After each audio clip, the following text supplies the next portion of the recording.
viva la gente, ay, donde quiera que vas.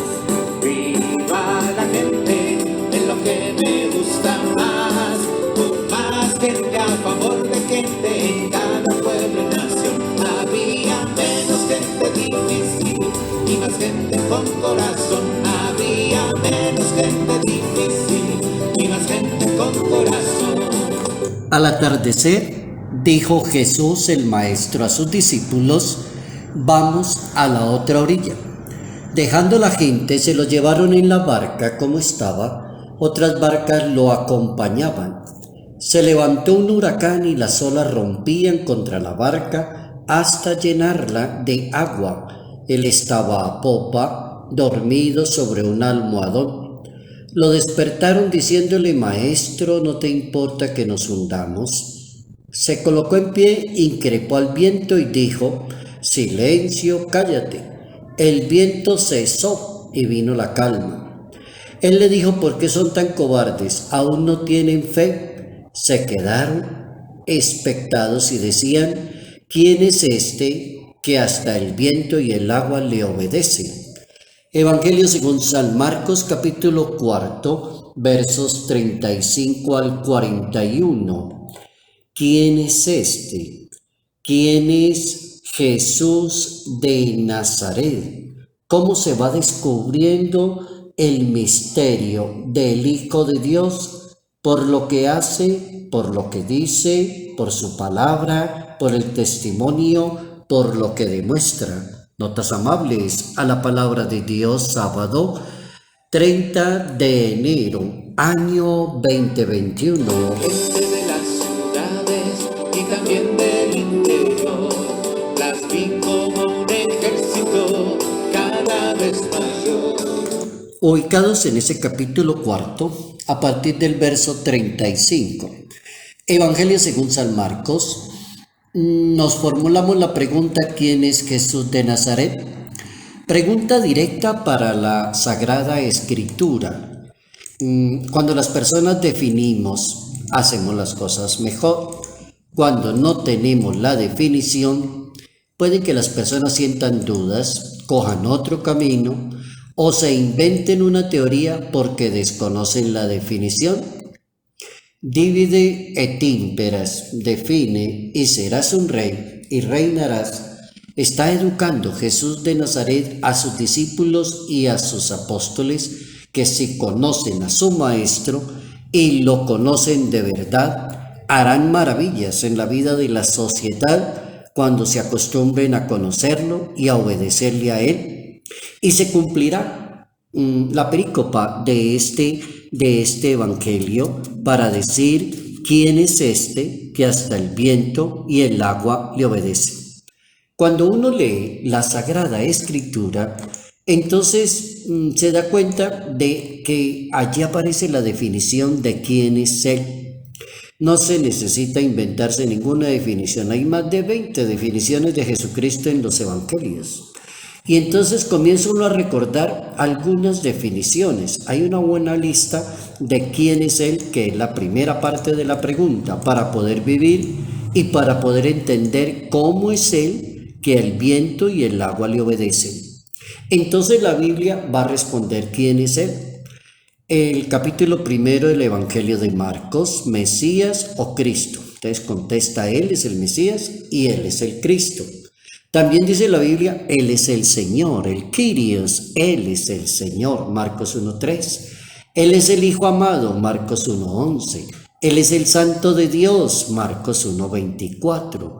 Él es el Nazareno, Marcos 10:47. Es el Hijo del Hombre, Marcos 2:10. Es el novio, Marcos 2:19, cuando Él dice: no hay necesidad porque si el novio está con ellos no necesitan ayunar. Entonces Él también es el novio. El Hijo de Dios, eso es algo bien común y popular. Él es el Hijo de Dios, Marcos 3:11. Es el Hijo del Altísimo, Marcos 5:7. Él es el carpintero, Marcos 6:3. El Hijo de María. Él es el profeta, Marcos 6:4. Maestro, esa es una palabra bien frecuente, maestro, aparece en la Escritura. Él es el Maestro. También Él es el Hijo de David, en la genealogía del Evangelio. Él es el hijo de David, Marcos 10, Marcos 12:35. Él es el bendito, Marcos 11:9. O también Él es el rey de los judíos, Marcos 15:2. O Él es el rey de Israel, Marcos 15:32. Una buena lista para una persona que quiera conocer a Jesús de Nazaret, al Hijo de Dios, al Maestro, al Redentor, al Salvador.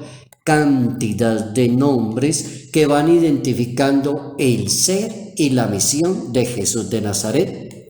Esa es la realidad. Los nombres identifican el ser y la misión del Maestro.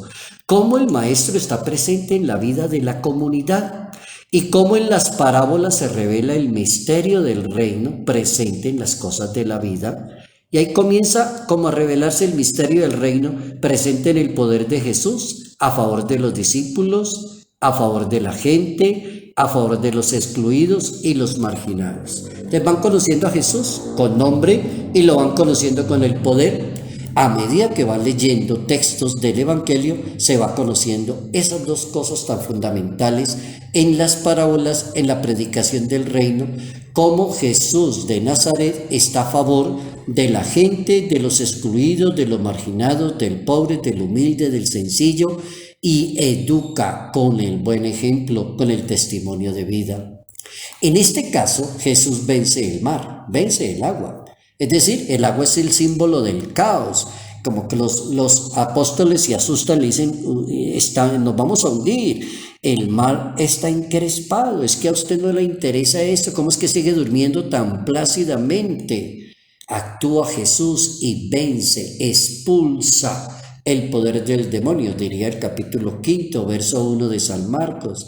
Actúa Jesús y es vencedor ante cualquier realidad, es decir, aplaca la tormenta. San Juan Pablo II, en una catequesis de un 2 de diciembre del año 1987, un miércoles, el Papa San Juan Pablo II, el Papa Santo, decía: los milagros de Jesús son signos salvíficos.